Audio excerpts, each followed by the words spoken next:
You're listening to the Greeks Gridiron. Now here's your host, Ethan Haristadoulou. Good afternoon, everybody, and welcome back to the Greeks Gridiron. And to my UFL fans, we have reached the end of the regular season road, as it is now time to make picks for week number 10 of the UFL. Next week, the season resets, and we have 2 weeks of playoffs to wrap up the year. But first, we got to get through these final matchups. We got some playoff matchups that are going to be happening again in the next week, so we're going to get a sneak peek little preview. But I invite you all, comment down below. Let me hear your thoughts. Who do you think's coming out winners this week? Who's going home losers? Let me hear your thoughts on my picks, but we will dive right in, starting with the very first matchup of the weekend. We have the Michigan Panthers heading into Birmingham to take on the Stallions, as the Panthers 7-2 face the 8-1 Stallions. Now, the Stallions essentially have home field throughout, or at least the conference championship game here for next weekend locked up. There is I think an unlikely scenario as of if Michigan blows them out by 40 some odd points, they would be able to win a tiebreaker to take the USFL championship game away from Birmingham, but I don't think that's very likely. So everyone's kind of just accepting the fact that more than likely we're just looking at a game in Birmingham next weekend. Now, that aside, for this game at 2 p.m. Eastern time, it's going to be on ESPN. The Panthers coming into this one, some key inactives to look at here. And I'm going to preface this by saying that I have not seen the depth chart for this game yet at the time of me recording this. I'm sure as I hit record for this, that depth chart probably dropped. So it is what it is. I got to get this done now for you, though. Key inactives that I'm looking at: running back Matt Colburn, wide receiver Marcus Sims. We have linebacker Noah Dawkins and defensive end Kenny Wilkes on the defensive side. Like I said, I haven't seen the depth chart, but I am hammering the table for Bryce Perkins at quarterback 1. Give me Perkins or give me nothing. I want to see him go a full 60 minutes with the team so we can get an idea as to what he would be like if he needs to start next week. I've heard the conversation surrounding EJ Perry potentially being available to either play this week and or maybe even next week. Ride the hot hand. Just ride the hot hand. That's where I'm kind of at right now with the Michigan Panthers. I think Perkins has earned himself the opportunity to be quarterback 1 this week and prove he should be the guy for the remainder of this season. Give me Bryce Perkins. The big thing, though, that I want to highlight going into this game here, the first time around when the Panthers played the Stallions, the offensive line, and it has been leaky all season long, had 7 sacks allowed. That was with EJ Perry under center. We cannot see that again from Michigan if they want to potentially pull off an upset and maybe rock the boat a little bit this week with Birmingham. So we need to tighten up, the Michigan Panthers need to tighten up the offensive line a bit here going into this game. 7 sacks allowed is not going to result in another victory by any means. That is the most sacks allowed in a single game this season. So got to clean that up first and foremost. And with no running back Matt Colburn and no wide receiver Marcus Sims, Perkins being the dual threat quarterback he is, I do think presents a good option to at least challenge this Birmingham Stallions defense. Birmingham, their defense, obviously as good as they come. First against the run, they are 4th against the pass. They're 2nd in points per game allowed. They are 1st in defensive takeaways this year. You need someone on your offense, especially with the guys you have resting this week, that needs to be able to come in and force Birmingham's defense to react rather than attack. And I think Bryce Perkins, being the dual threat that he is, presents that as a guy for your offense to keep Birmingham at least second guessing somewhat each and every single play rather than just kind of knowing what's going on with the football. If you can force their defense into reacting rather than attacking, I think you can at least hold off the defense a little bit more, because again, Birmingham's defense is as good as they come. And if you let them get into a rhythm, you're going to have a really rough day offensively. And that first time around you played Birmingham, 13 points. And like I said, 7 sacks allowed. Anything to keep them second guessing themselves is key for coming out with a victory here. Whether the game matters or not, I do think even winning, all things considered, would be some nice momentum to have going into the game next weekend. On the defensive side of things, I will say in game 1, you definitely proved you had the juice to bring it to Birmingham here. Prior to last week's matchup against the San Antonio Brahmas. The Michigan Panthers probably gave the Birmingham Stallions offense their worst game of the season to that point. So I'm putting it on the defensive line and Breland Speaks and all those top dogs over there, the big men up front, to basically come in, set the tone, and win the war in the trenches against the offensive line of Birmingham. A lot of this offense, for as exciting as it is to watch in Birmingham, a lot of it starts and finishes with just how good that offensive line is up front. And I do think that going into this game here, being aggressive and winning that battle within those trenches is going to be a key piece to Michigan potentially coming out victorious in this matchup here. When you look at game number one, yeah, you maybe generated a little bit of pressure. We saw Matt Corral and we saw Adrian Martinez both playing quarterback in that matchup there. They were still figuring out what they were going to do with the QB that time around, but you came away with 0 sacks. You got to be better than that if you want to come out victorious in this game here. And again, I know it doesn't matter and it's not necessarily the biggest deal if they don't come out victorious here, but I do think you still want to try and win this game because any bit of momentum that you can get going into next week's matchup, I think will be huge for Michigan. On the Stallions end of things, like I had said, up until last week against San Antonio, Michigan giving you probably the worst game offensively that you had that year. I think that it is worth coming into this game and keeping your priorities a little bit simple, I would say. One thing that's easy to point out from the first time around when they played Michigan is this offense was god-awful on third downs. They were 2 of 10, basically 1 of 5 average. Terrible. So I think focusing on winning on third downs and just taking care of the football is a good way to go about this game. I also think that focusing on keeping things short and quick is probably a good way to get things done against this Michigan Panthers pass rush. They're a good unit. I believe they're third in the UFL, if I'm not mistaken. I forgot to write that down in my notes, but I believe that they are third in total sacks so far this season. So I think keeping your passes quick, getting the ball out of Adrian Martinez's hands as fast as possible will probably do you pretty well going up against this Michigan Panthers team. When you look at game number one, you had only 13 total completions. And again, I know that they were still trying to figure out who the quarterback was going to be, but it is something that you can note from game number one and take in as you head into game number two against these Panthers here. Defensively, to put it simply, whatever you fed your defensive front going into game number one, just make sure you're eating that prior to this game and get after it. Michigan has had a leaky offensive line all season long. They've allowed 22 total sacks on the year. So I think if you want to come in and have the same success you did the first time around, prep the same exact way, eat the same exact meal. Hopefully you feel exactly the same, albeit a little bit later in the season, probably going to be a little bit hotter as well, and get after it. See what damage you can do against that offensive line. Try to expose them again. I also will be kind of interested in just what this defense looks like this week for the Birmingham Stallions. You have a decent list of notable guys that are listed to be inactive for this game here. We're looking at safety JoJo Tillery, who's going to be out, a linebacker DeMarcus Gates. You also have DeMarcus Mitchell. You got defensive back Neville Clark. All these guys listed as out contributors for the defense here. So I'm assuming we're going to see still a pretty good unit as far as defense goes for Birmingham, but with some of those notable names taking the week off in preparation for next weekend, I'll be curious to see just how good that defense looks, and I do think that maybe that affects the final score just a little bit here. And when you look at how I have this set up here, the first matchup between these two teams finished 20-13. I think for this one here, I am going to take the Birmingham Stallions for the victory, but I do think we see maybe a little bit more points because, again, I think the teams probably won't get too crazy or too aggressive on either side of the ball. I do think the defenses might come in a little bit more relaxed for this matchup here. It's also probably going to be a little bit hotter than the first time these two teams played, considering the first time it was in Michigan. This time around it's in Birmingham in basically June. It'll be June. Yeah, because today's May 31st? It will be June when they play this matchup here. So probably a little bit warmer. I have Birmingham winning 25-19. I think it'll be a good contest, but again, teams probably going to keep some things close to the vest. They don't want to just empty out the playbooks and get crazy, barring some wild surprise, but I do think that we'll see a good competitive game between the two because if Michigan can come out victorious, as I have said, I do think it'll be a good win for them and get some momentum going into next week's playoff game. Now, looking at the second game on Saturday, this one's going to be at 4 p.m. Eastern time. In St. Louis, we have the Brahmas traveling in to take on the Battlehawks here.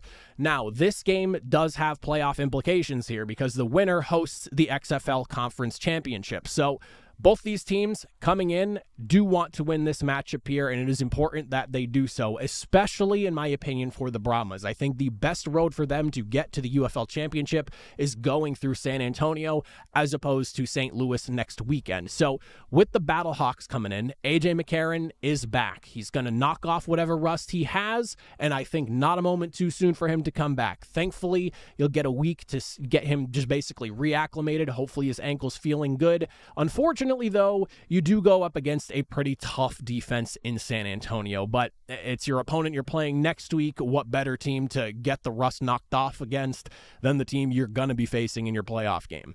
There is no wide receiver Marcel Aitman for this matchup for the Battlehawks, but Hakeem Butler, Jakor Pearson, and Darius Shepard are all set and ready to play for them. They are the starting wide receivers on the depth chart for this.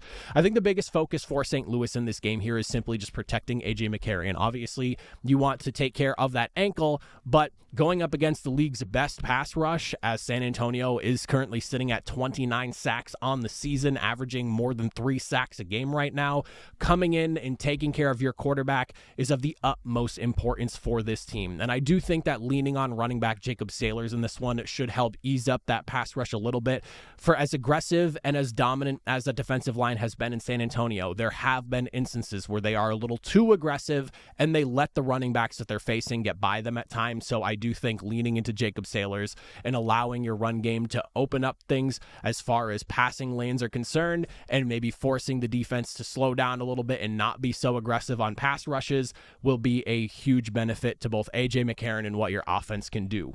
Defensively, it was a tough performance last week, and I was a little bit surprised. This has been the league's best passing defense basically all season long, following like week number 2 or number 3 when they really got it rolling there.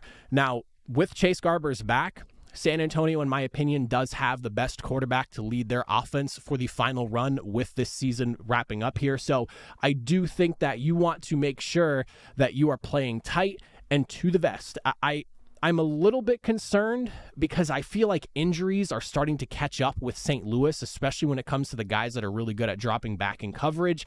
But we'll have to see if last week was kind of a culmination of those injuries starting to get to them, or if it was just kind of a freak thing and, Luis Perez doing Luis Perez type of things in spring football, and that is throwing the football very, very effectively week in and week out. But I do expect that we're going to see San Antonio rely on Garbers. Anthony McFarland and John Lovett are both out, so I expect to see Garbers continue to try to knock off some rust if he does have any left after last week's performance, and see if he can really get himself into a rhythm and get going here. So I do think that we really got to see this, especially the secondary, step up in this game here and challenge Chase Garbers here as he continues to get himself ramped back into the normalcy of being starting quarterback.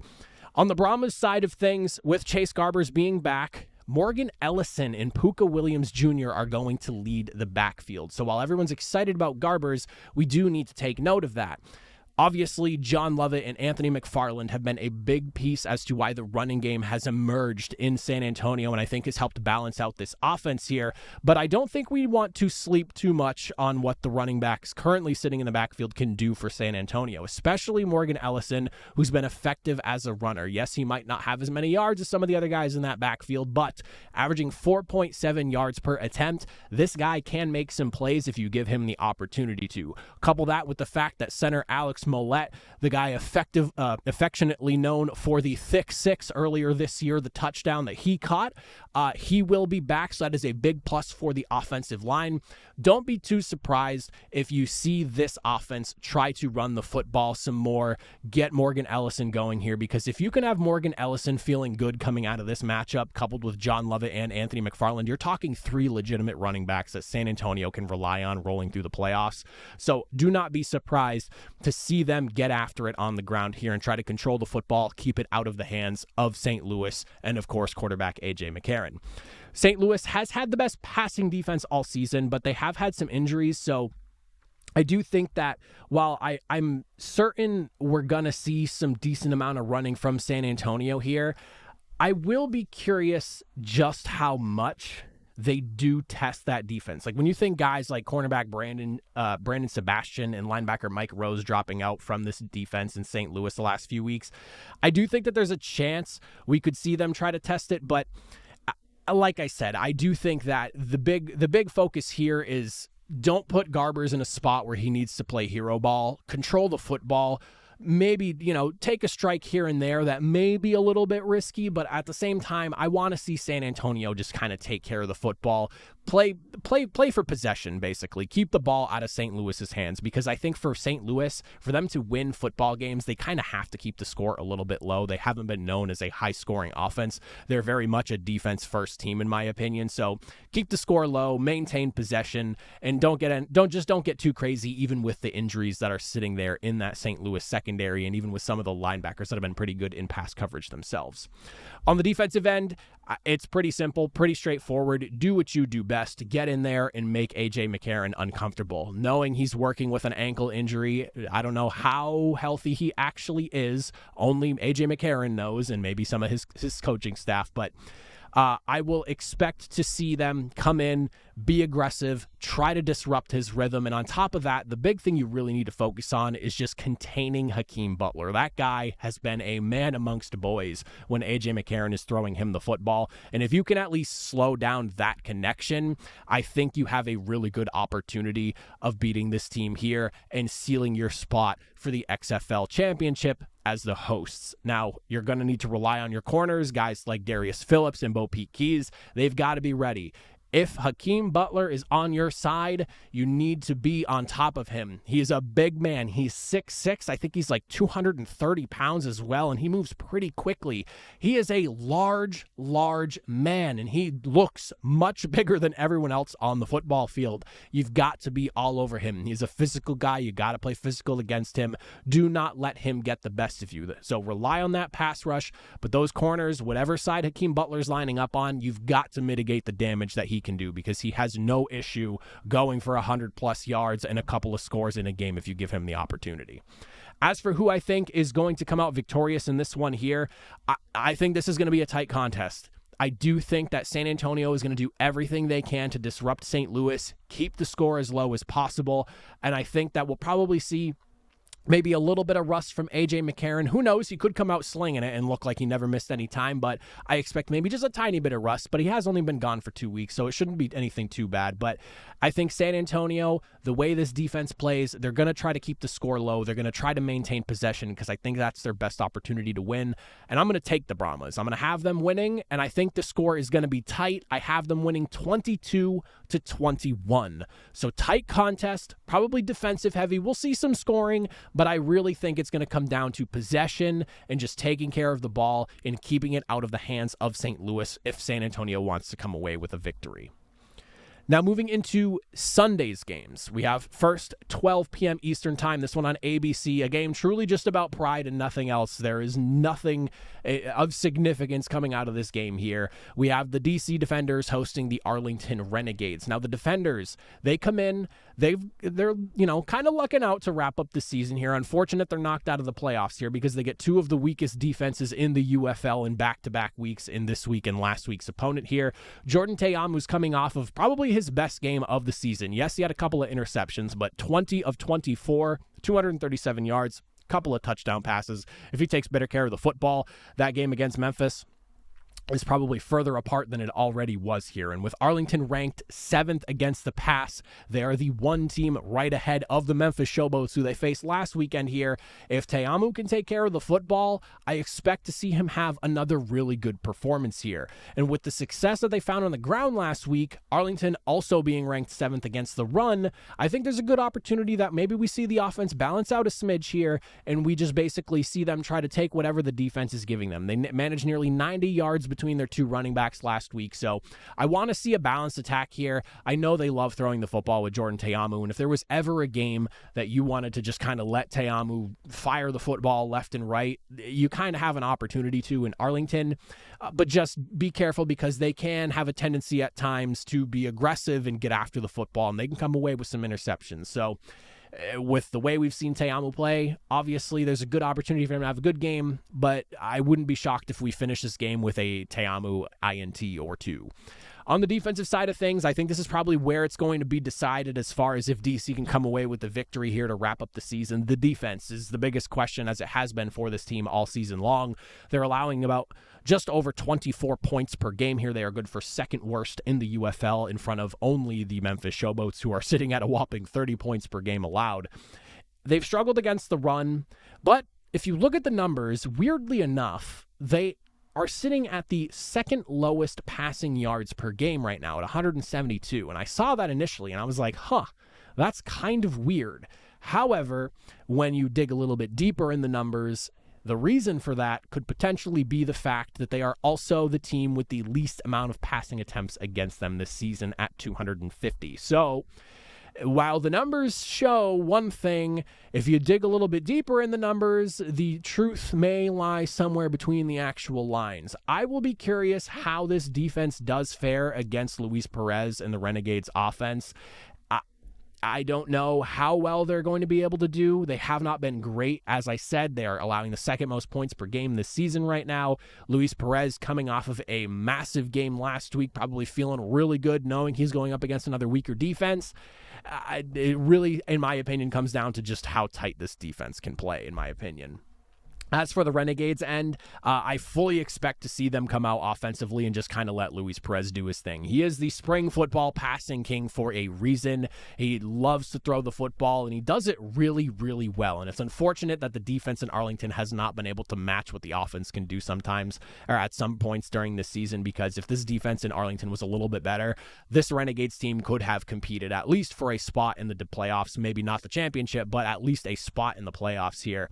But I do expect him to come in. I mean, his tight end Sal Cannella has been on a tear all season long. He leads the league in touchdowns caught, and on top of that, he's fifth in receiving yards. Then you got a guy like wide receiver JP Payton, who also has 5 touchdowns. He has 379 yards, and he's averaging 16.5 yards per reception. So I expect to see the Renegades just come out and throw the football and challenge that second best defense against the pass that DC currently boasts, at least statistically speaking.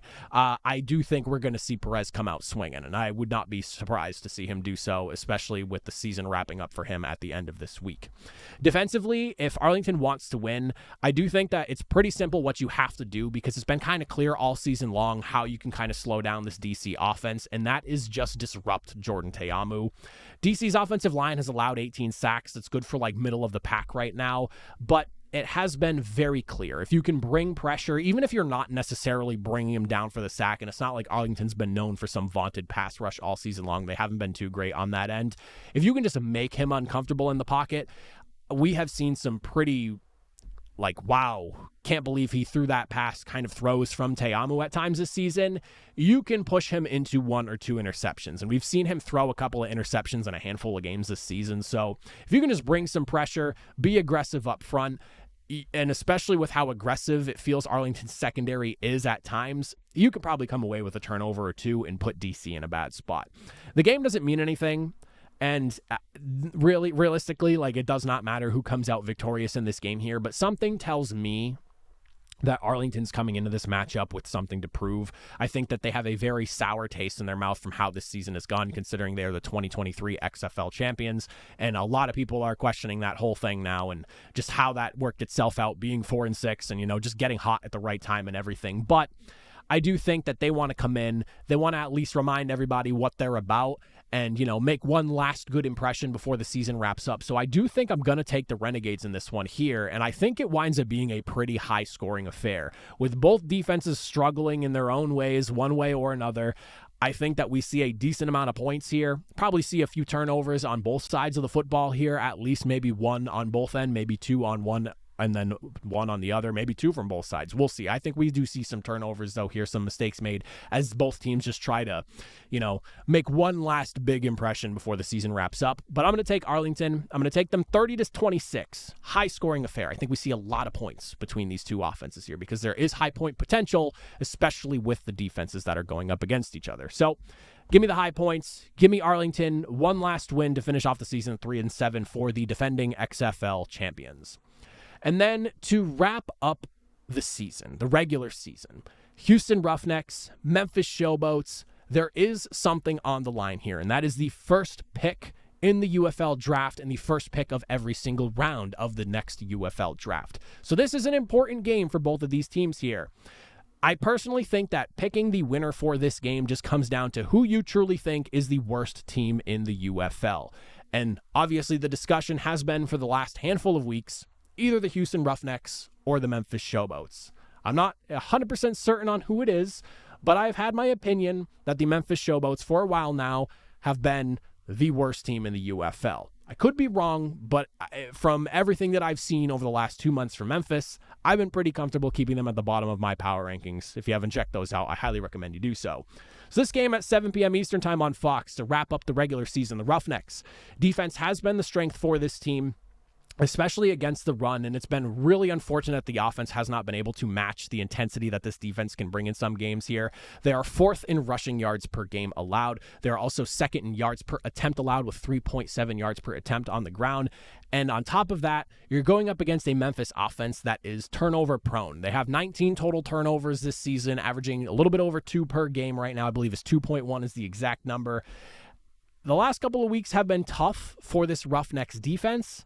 But if there was any offense that they were going to maybe turn it around and finish the season off strong, coming off 26 and 35 points back-to-back weeks, I think this is probably the weekend that the Roughnecks right the ship and finish the season off strong and notch that second victory.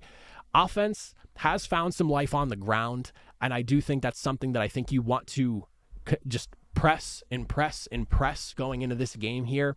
Nolan Henderson has found some success with what he's been doing, especially 216 total yards last week, 2 passing touchdowns. He did have a 39% completion percentage, so that's not great, but he did find some success making some plays here and there, albeit kind of taking advantage of mistakes that the Michigan Panthers defense was giving them. But I do think that there is an opportunity to maybe see this offense find a little bit of ground here going up against the league's, in my opinion, by far worst defense in the UFL with just how many points allowed per game, the yardage and everything. They are not great at really anything. So I would not be surprised to see this Houston Roughnecks offense maybe come to life a little bit in this matchup. Now the Showboats, for them, the O-line gets a little bit of a break because Houston themselves has not been a great pass rushing team by any means. However, as the team that has allowed 38 sacks this season, leading the second place team by 14 sacks, this could be a good week for you. Last week, you allowed only 2 sacks against Michigan, which in my opinion is a positive, all things considered. Houston sitting dead last in sacks this season with only 13, which is 4 behind the teams tied for 7th. You have an opportunity to maybe protect your quarterback a little bit here. Josh Love's going to get the start at quarterback. He's passed for 161 yards, 2 touchdowns, 2 interceptions, but a near 70% completion percentage. So it'll be interesting to see how this offense fares going up against Houston. I'm just not 100% positive they're going to be able to run the football because, again, Houston has been a good run defense, and aside from last week, Memphis has had like a non-existent running game, which is crazy considering they have Darius Victor in their backfield, but it's been a bit of a nightmare doing really anything offensively for the Memphis Showboats, but I do think maybe they could get the ball moving through the air a little bit considering Houston's been about average as a passing defense this season. Defensively for the Memphis Showboats, you basically... Again, this is the league's worst defense, and I hate like constantly throwing that at them, but I mean it is what it is. Like the numbers show. Houston is the only team though that has scored less touchdowns this season than Memphis, so there is that going for you. If the defense can come into this game and just play somewhat decently, you have yourself a chance because, again, the Roughnecks offense by no means has been great. They scored only 16 touchdowns this entire season. You're barely above 1 touchdown a game. You're sitting at like 1.5, basically, I think is the number there. So I do think Memphis comes in with a little more juice on the defensive line. I think they can create a little bit more pressure than Houston has been able to this season. So there is a possibility that maybe this defense could shine a little bit this week. I'm not going to sit here and hold my breath on it, but I do think that there is a possibility we see a little bit of something from this Memphis team.